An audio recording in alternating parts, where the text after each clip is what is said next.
ज्ञानप्रसारक मंडळ निवडणुकीनंतर गुलालाचा जल्लोष, उषा पवार सरचिटणीस.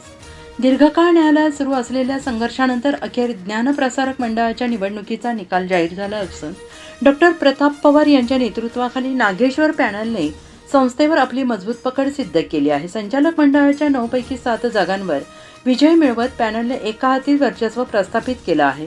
दिवंगत डॉक्टर बाबुराव पवार यांनी 1991 मध्ये स्थापन केलेल्या ज्ञानप्रसारक मंडळाच्या कारभारावरून गेल्या काही वर्षांपासून वाद सुरू होता.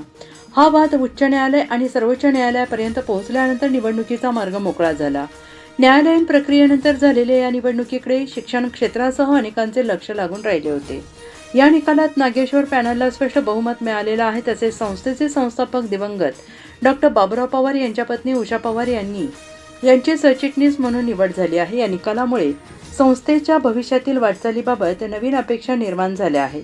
निकाल जाहीर होताच समर्थकांनी एकच जल्लोष केला. गुलाल उधळून विजयी उमेदवारांचे स्वागत करण्यात आले. परिसरात उत्साहाचे वातावरण निर्माण झाले. यावेळी डॉक्टर प्रताप पवार यांनी संस्थेचा शैक्षणिक दर्जा उंचावणे, विद्यार्थ्यांना गुणवत्तापूर्ण शिक्षण उपलब्ध करून देणे, संस्थेची पूर्वीची शैक्षणिक ओळख आणि भक्कम अधिक करणे आगामी काळातील प्रमुख ध्येय असल्याचे सांगितले.